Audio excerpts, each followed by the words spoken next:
Call the meeting to order. Everyone please rise for the invocation and the pledge led by Mr. Sorensen. And please, this evening, Mr. McQueen lost his mother last night, so keep them in your prayers, please.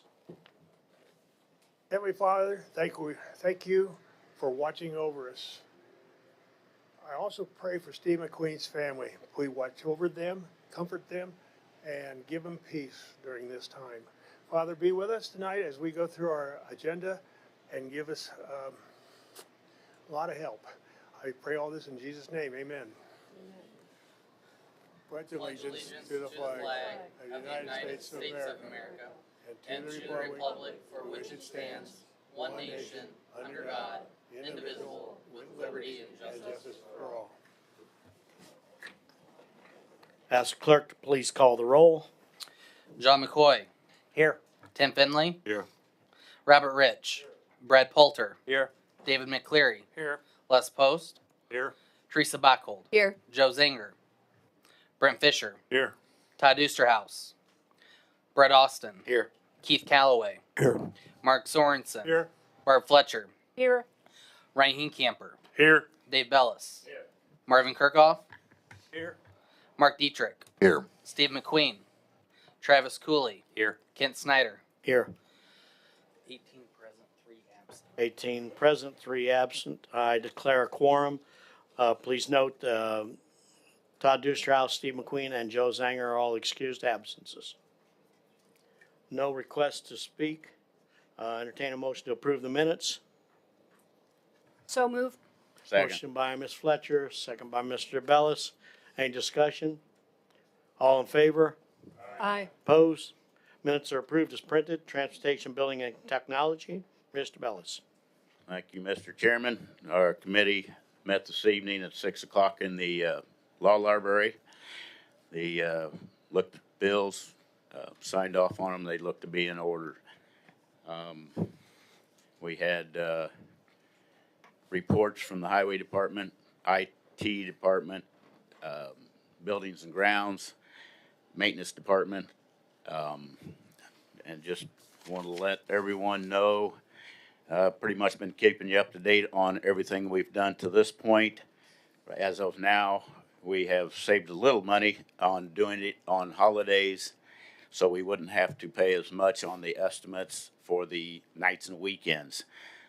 The next, our next room that we're doing is courtroom 3A, and the small rooms within the courtroom.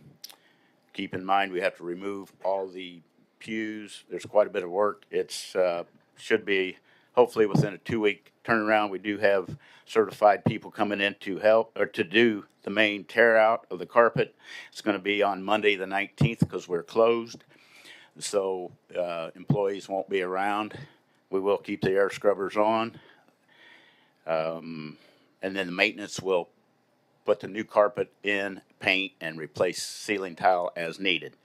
And that we're thinking it'll be about a 2-week turnaround because it's there's a team coming in to do this work and to schedule with the court system. It's it's quite a feat. So we're going to use this room that has been cleaned. It will be used while 3A is shut down. And then after that, we're going to jump to 2B, but that date will be forwarded to you at a later date. Let's see what else. If the clerk would read the resolution by title, please. Resolution number 2024-02-501-004, resolution for the improvement of a 2.0 mile of County Highway 48 North 1200th Avenue from west of east 220th Street east to east 2385 Street on the appropriation of $250,000 or as much as necessary for the county matching tax fund, and authorizing the chairman to sign the joint agreement with the Illinois Department of Transportation. The improvement shall be designated section 21-00062-06-FP. Motion to approve. Motion by Bellis, second by Mr. Post. Any discussion? This is 2 miles on the Kellerville Blacktop. Any questions? All in favor? Aye. Opposed? So ordered. And I would like to remind everybody, I would like to thank the IT department and their crew for getting this live tonight on YouTube. It can be found on the county website and Facebook, county Facebook. And I think that was it. Our next meeting is March 12th in the Law Library at 6 Thank you, o'clock. Mr. Bellis. Legislative and Judicial, Dr. Rich. Mr. Chairman, committee met this evening at 5:45, reviewed bills for the circuit clerk, juvenile detention center, probation department, public defender, state's attorney, and supervisor assessments. All of the bills were in order. We have some agenda items to cover this evening. The first is a change in the county code. I'll ask the clerk to read the resolution. By title only. Yes, please. Ordinance number 2024-02-001-009, an ordinance regulating commercial solar energy facilities. Motion to approve. Motion by Dr. Rich. Second by Mr. McCoy. Discussion? Yes, this has been put together and vetted by the state's attorney's office, put together by the county engineer. It's a combination of what some other counties have done to give us some authority and some oversight and some public hearings, and also protects our residents from encroachment on some of these things.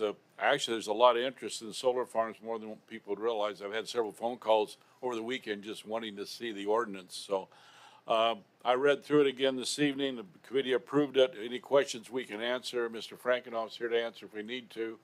But I don't see any problems in approving it. Any questions? All in favor? Aye. Opposed? So ordered. I have one appointment. I'll have the clerk read that. Appointment of Ronald Marks as a trustee to the Tri-Township Fire Protection District for a term to expire on the first Monday of May of 2027. Motion to approve. Motion by Mr. Rich. I'll second. Second by Ms. Bachhold. Any discussion?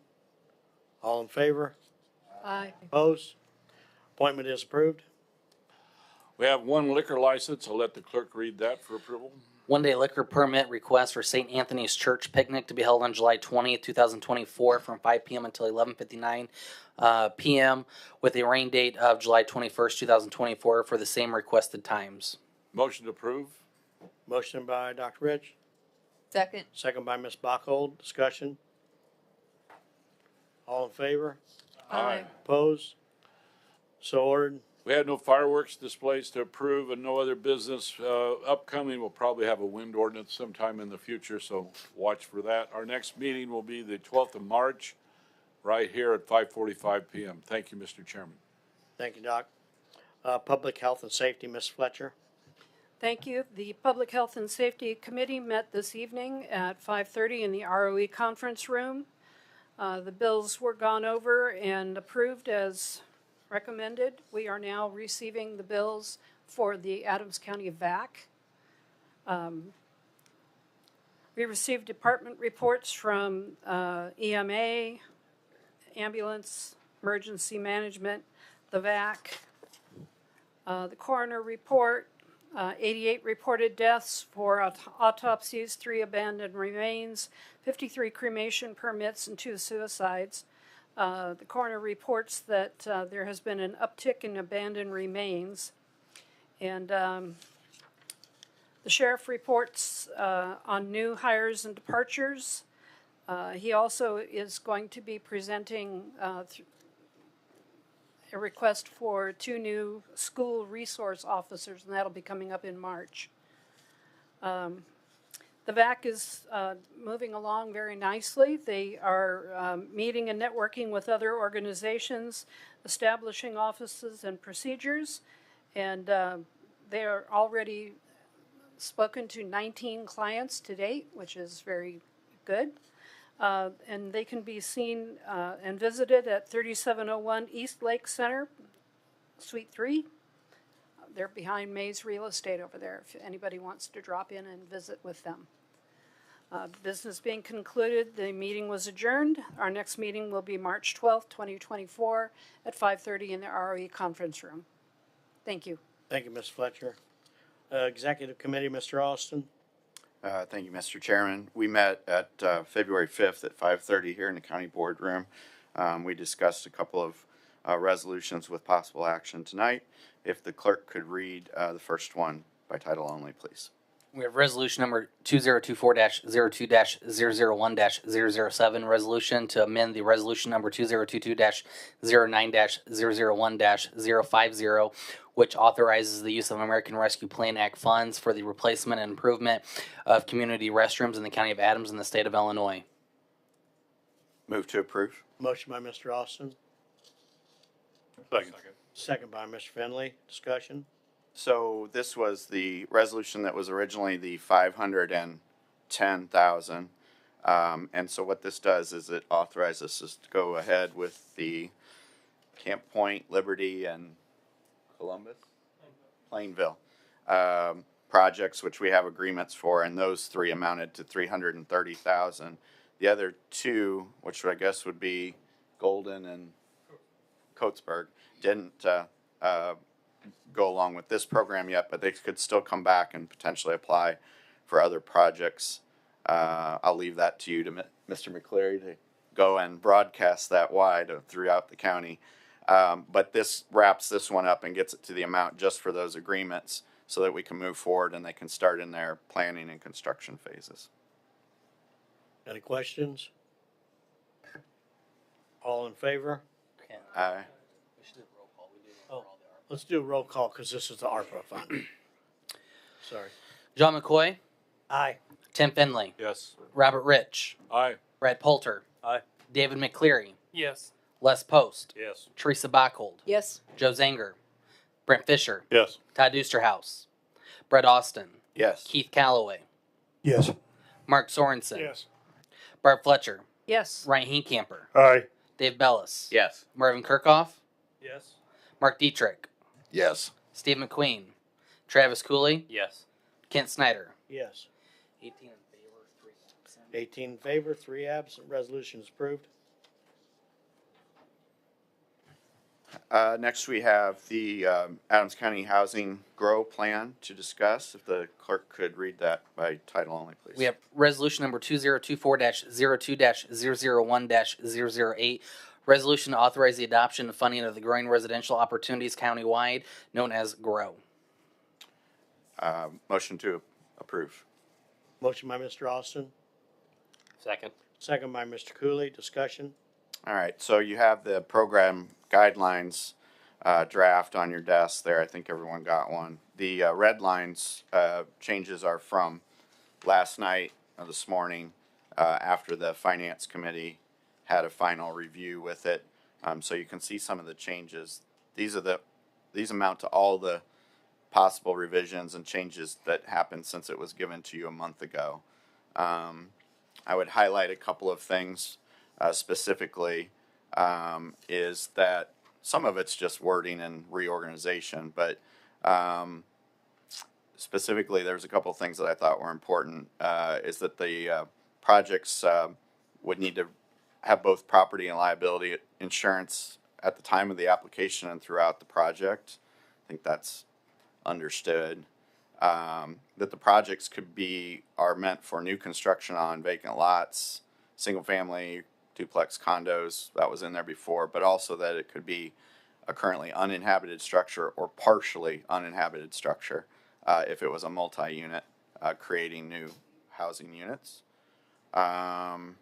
Throughout the text, developer was changed to developer owner, because if it was a single family owner, this lien would go with them.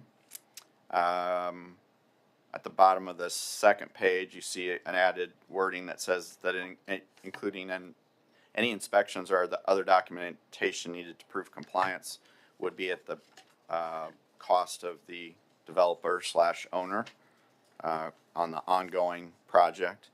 That the forgiveness at the top of page 3, that the forgiveness schedule would be as a pro rata set by the loan committee, meaning there could be some flexibility there. The initial thought was 20% forgiven per year for 5 years, but there potentially could be other agreements made as long as the performance was there. And that the biggest change is probably this next one, is that the project selection committee would be not county board members. Would be 5 members selected from the GREV board, Great River Economic Development Board, or other community members it would select. And then all selected members would be given to the Adams County Board Chairman, Adams County Board, to be appointed. So that is a change. Part of the thinking there was to remove board members from being in the financial discussions. That the vetting process needs to be a little bit more confidential and in that early stage, and that the appointed people would be approved by the board, and then that after the committee used some scoring matrix and had vetted and recommended projects, that would come to the Adams County Finance Committee for approval to the board. So like one more filtering system, and that we would send the approved projects to the full board for approval due to the appropriation of funds. So it's like a 3-step process. Those are the biggies on that, and I guess I would entertain any questions that you might have. Any questions for Mr. Austin? I've got a few.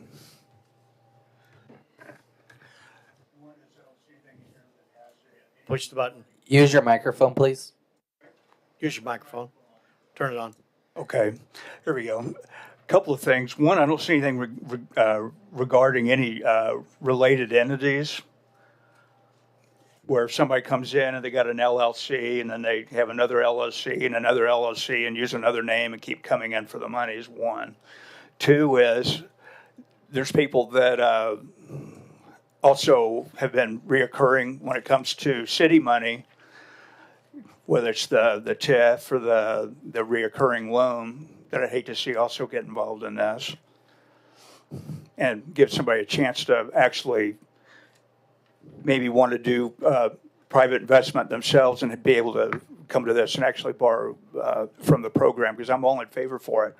But and then the last one would be to have like also for first-time home buyer, and I realize the state helps with that, but use part of the money for this, as well as also if you're going to do like any kind of an owner-occupied and have like up to a 4-plex unit.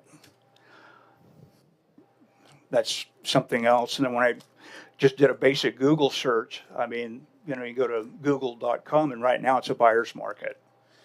We've got 33 houses that have a price reduction. And basically, the prices have also dropped from the sales price. Let's put it this way: the list price to the sales price ratio is 94.09%. Okay, here we go.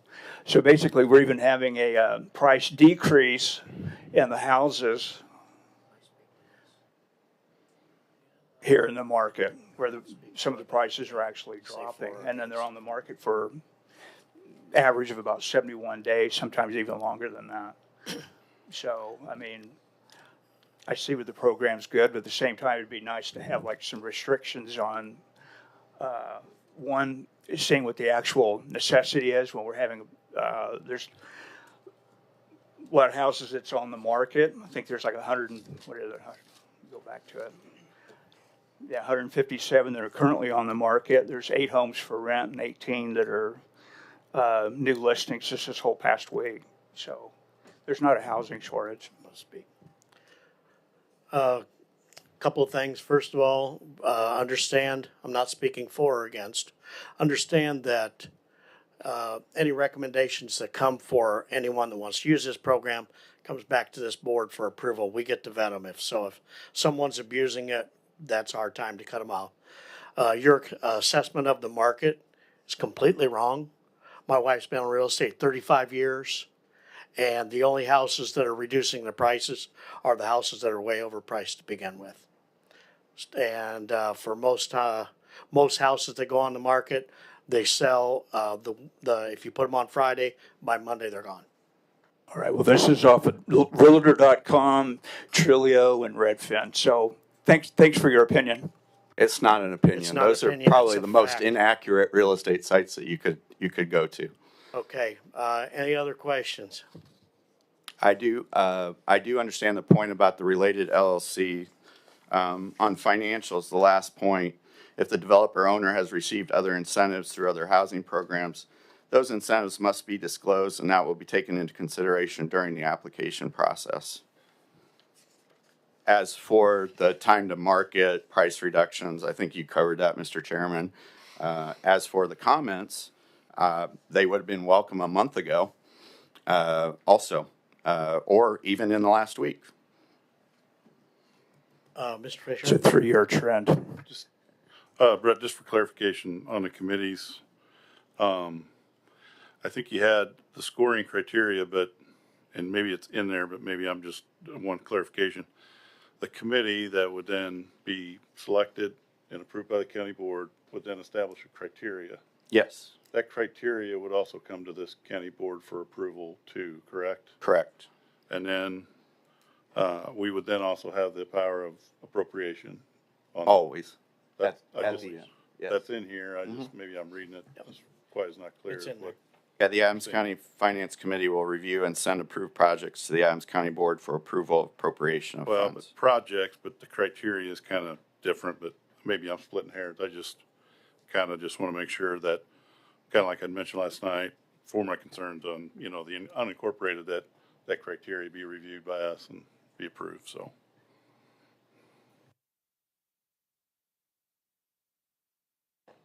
That was the intent. No, I understand. That's why I was just making sure, so, Yep. thank you. Any other questions for Mr. Austin? I would go back to one other of Mr. Callaway's comments, was the one about related parties.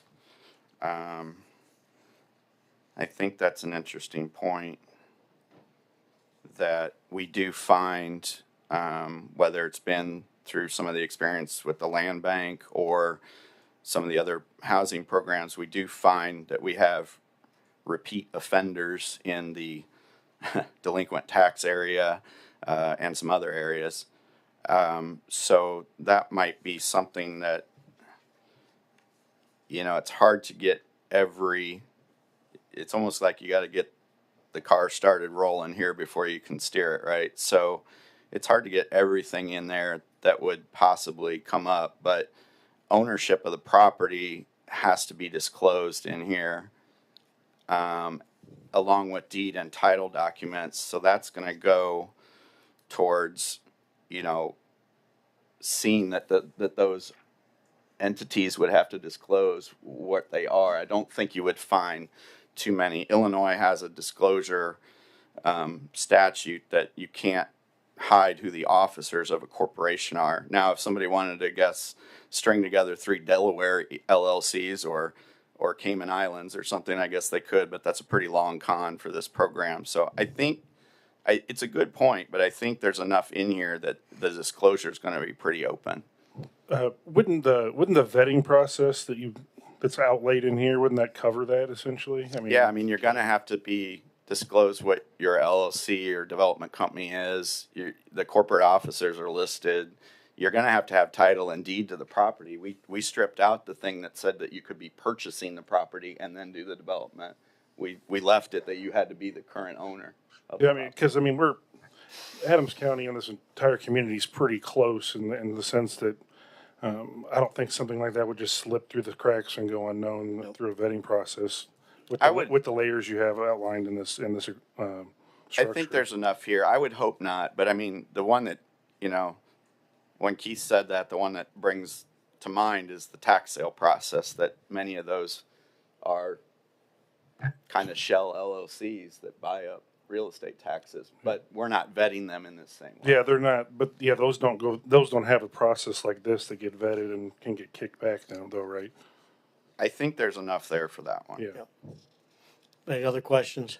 And we didn't necessarily say how this scoring system was actually going to score it. So just because somebody has taken advantage of another program doesn't mean that they're going to be able to do this.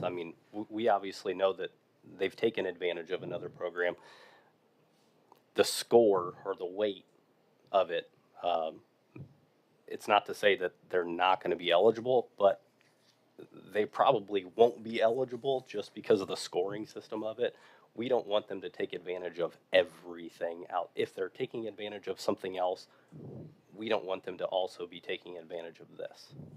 Just doesn't completely eliminate them from doing so. This just a question maybe for legal too. This starts out as a loan, right?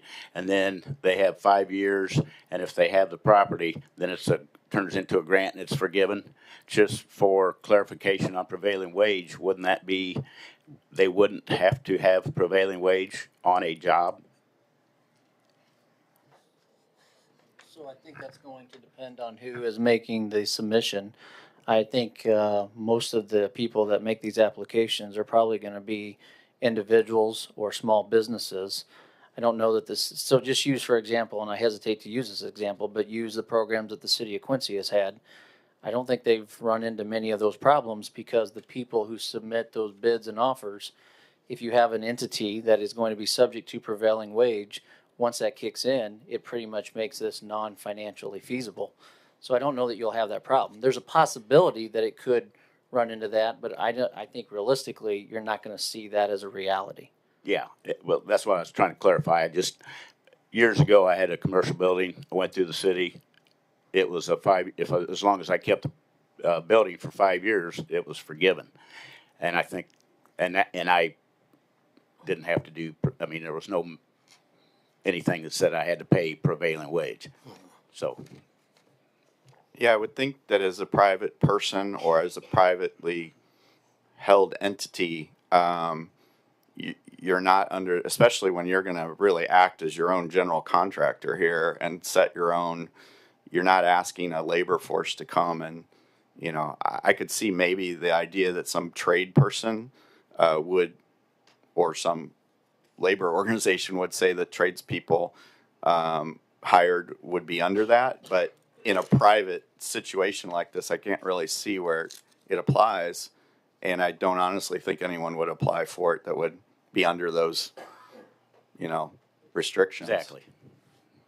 I just want to clarify. Yeah, no, I sure get it. We're all good on that. Okay. I'm for it. Brett and Todd and I had a discussion about it, and after I sat here looking at the paper again, I forgot they're kind of, the loan part of it eliminates that. I was thinking strictly grant.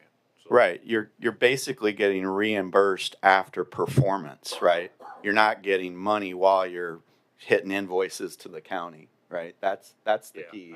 I think after I reread the couple sentences in there, I think that answered my concerns. I don't think it would.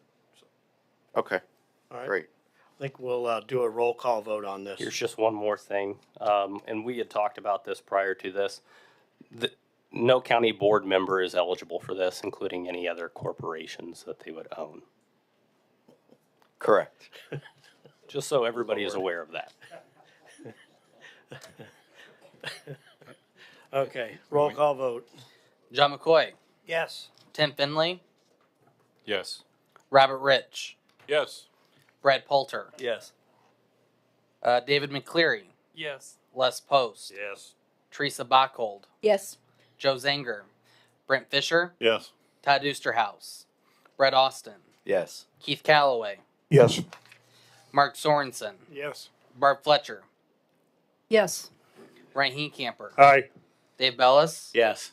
Marvin Kirkhoff, Yes. Mark Dietrich, Yes. Steve McQueen, Travis Cooley, Yes. Kent Snyder. Yes. 18 in favor, 3 absent. The housing plan is approved. And I want a big shout out to Brett Austin. He's put 100 hours in this thing. And I know Kyle Moore has helped him and Greta has helped him. And people don't have any idea how much time this stuff takes. But so on behalf of the board, thank you, Mr. Austin and Mr. Moore sitting back in the corner. No problem. Thank you all for supporting something that I think can be really good for our community. I wanted to, I think I'll talk about that in finance. So our next executive committee meeting will be on March 4th at 5:30 here in the county boardroom. Okay, finance. Yes, we met yesterday, February 12th at 6 o'clock in the in this county boardroom. I know everyone doesn't have this, so I'll just give a quick overview. We had the treasurer come in. He gave us a report on ARPA funds. The long and the short of it is that we've had a few projects that went over their budgets. We dealt with that by resolution when we were in the process of that. We've got several projects that have wrapped up on budget, and we've got even a couple that came in under budget.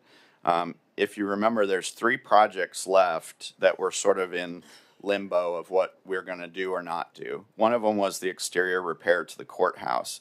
That one is still sitting kind of in the lockbox, if that's the term we want to use, at about 40% spent, and we stopped the project. I'll come back to that. The $510,000 was the Village Park Restroom Facilities project. That's now $330,000. So we've got $180,000 back into the general pool, and then we just approved a $1 million housing program, which hasn't been started yet. So we have $221,000 that's not allocated now, meaning that would be a good thing for possibly the Golden, Coatesburg, to come back and choose some other type of project. And then we've received $244,000 of interest while we've held this money. And then the overruns of the project. So money unallocated, interest money added to it, and then overruns deducted, show us that we have $223,000 of funds remaining to allocate to projects. So be thinking about that. We have to allocate the money by the end of the year. We do have several projects that are still in motion, and we may want to use that money or sit on that money for a little bit and see how some of these other things come in, because we have several that are moving towards 75-80%. Did I see something from Payson from you today? Yes, you did, for a voucher for $38,000 for And the they're project. getting close to finish then, probably, too? Maybe about a quarter of the way, I'd say. Oh, okay. They got a ways to go. All right. So, so anyway, that's just a high level view of that. We're in good shape there. No other issues. We went over all of our bills and didn't have any other reports or speakers. Nothing out of the ordinary. We do have 2 additional fund appropriations to go over. If the clerk could read A first, please. We have an additional fund appropriation from Sheriff Gruten's in the amount of $250,000 to revenue account number 00130342220. Revenue Federal Inmate Housing for a revised budget amount of $250,000 and $50,000 to expense account number 00130357113. Other expenses for revised budget amount of $50,000. Move to approve. Motion by I Mr. second it. Olson, second by Mr. Poulter. Discussion. This is the beginnings of the accounts for the federal inmate housing revenue and subsequent expenses that we would have. We're doing some estimating here. This just is opening the account with the possibility of $250,000 revenue this year and the possibility of expensing $50,000. These are general fund accounts inside the sheriff's budget area. And so this is just getting started with that. They did sign the agreement for the federal inmate housing program. We are approved. They came up with an $80 a day per diem, I believe. Is that correct, Sheriff? Okay. And it looked like everything came out good. It looked like you negotiated well and got us a good deal on that. And so now you get to begin to learn how this works in our new jail and how you're going to run that program. But I think it's been a long time coming. So is there anything else you wanted to say about that in terms of the? Well, we will be reimbursed for all the medical, food, and as far as transportation, the deputies will be responsible for taking them to court and bringing them back. They pay for them, they pay mileage. Okay. So they pay for everything. So you feel that the county is getting a pretty decent shake out of this? Okay. I know you've been really working hard on that for a long time, so appreciate that. This will get you started in that financial sense, and then as we need to, I think we can, we just called it other expenses. You may need to detail that out more for your reporting, and when you need those assistants, you just talk to Ryan and Bryden, and they can split accounts and make them more accurate to what you need to use them for. Just to add to that, IT is setting up a separate room for federal inmates to have a Zoom for the court system. Is that correct? Yes. And a separate room for an interpreter. Yeah, I don't anticipate us getting much in the way of having an interpreter. Okay. They like to keep it elsewhere. So hopefully not anyway. But you're right, they do have to have a separate room to do the court appearance that they're doing on video. But they're telling me most of them will be transported. Okay. Thank you. The judges like to see them in person. And now these prisoners, keep in mind, they're pre-sentenced. Okay, so they've been charged with a federal crime, but they are awaiting trial. After they're sentenced, the marshals will come pick them up and fly them to whatever the prison they're going to take them to. What I was getting at, we'll be ready for it. I think that's all the discussion I had on that. Okay. Roll call vote. John McCoy, Yes. Tim Finley, Yes. Robert Rich, Brad Poulter, Yes. David McCleary, Yes. Les Post, Yes. Teresa Bachhold, Yes. Joe Zanger, Brent Fisher, Yes. Todd Dusterhouse, Brett Austin, Yes. Keith Calloway, Yes. Mark Sorensen, Yes. Barb Fletcher, Yes. Raheem Camper, Aye. Dave Bellis, Yes. Marvin Kirkhoff, Yes. Mark Dietrich, Yes. Steve McQueen, Travis Cooley, Yes. Kent Snyder. Yes. 18 in favor, 3 absent. 18 in favor, 3 absent. Fund appropriations approved.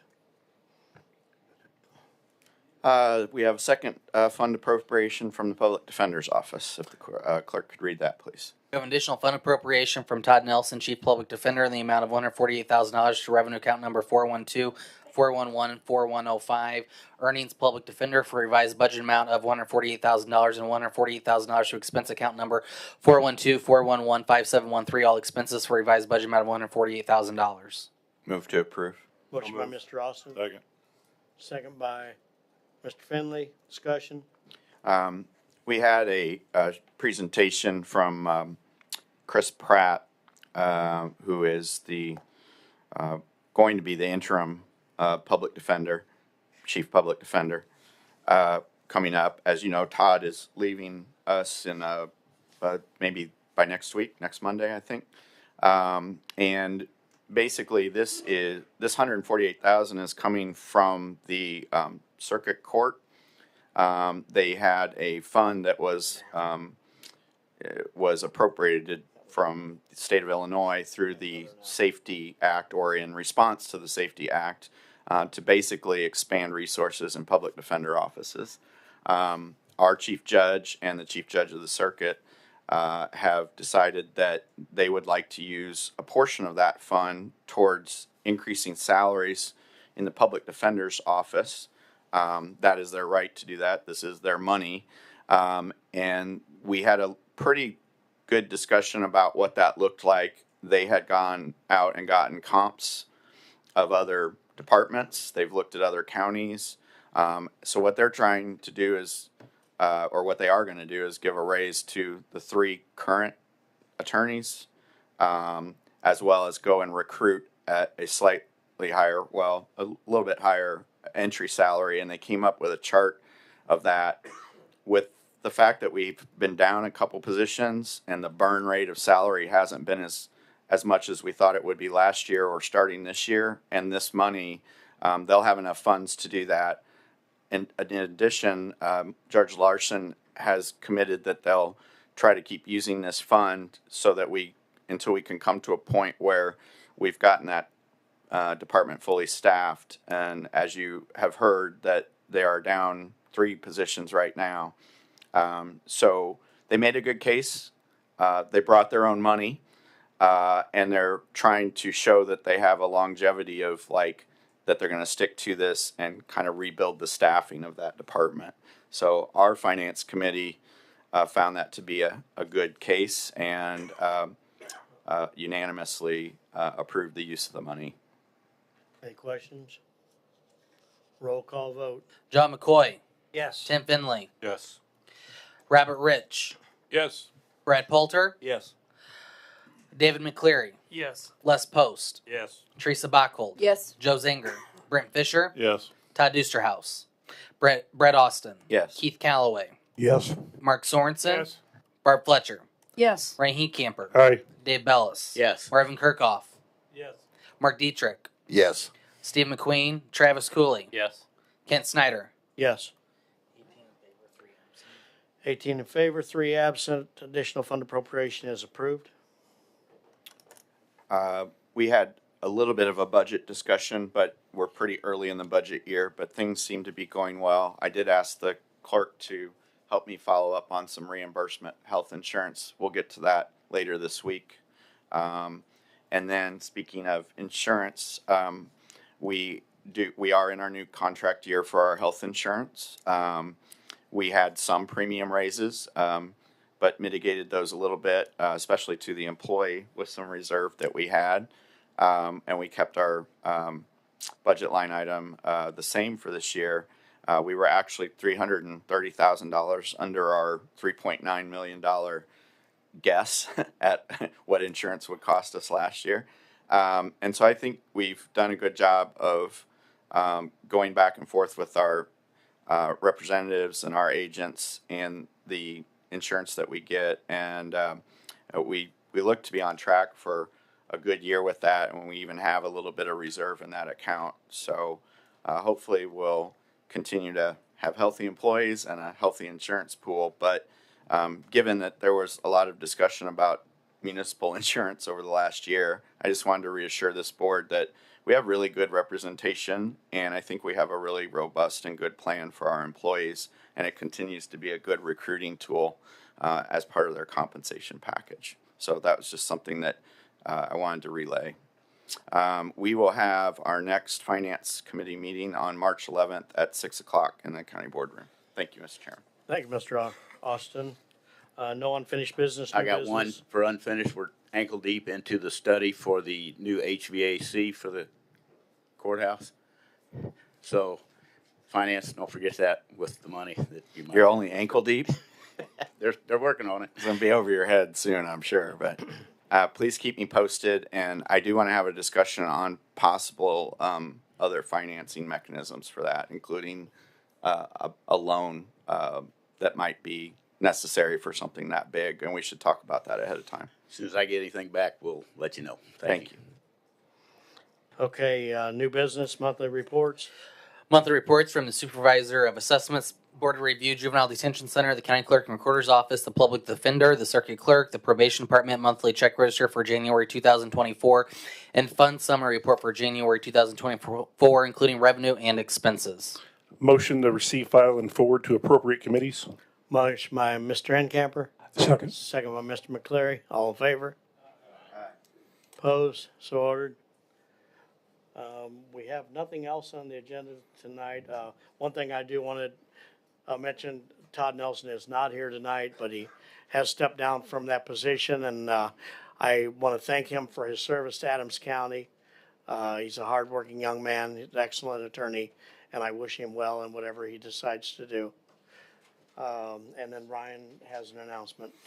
I'd just like to announce to everyone that the Executive Committee of the County Board is hosting a forum on Monday, March 4th, 2024 at 5:45 here in this courtroom regarding the Open Space Land Acquisition Development Grant.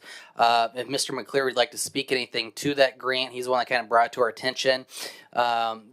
The open house really is just for any county, or not county clerks, but township clerks, village clerks, anybody in municipal government in the county that would be interested in this. The grant, from my understanding, is kind of used for park acquisitions and park enhancements. Is that correct, Mr. McCleary? Yes, and the lady will be coming from the committee that I'm on, the Two Rivers RC&D. We're based out of Pittsfield, so she'll be coming that night to talk to people in person. And you're inviting all the local villages and their trustees and everything to come. Okay. Thank you. Okay, with no further action, we'll recess until March 12th. Thank you all. Perfect. There we go.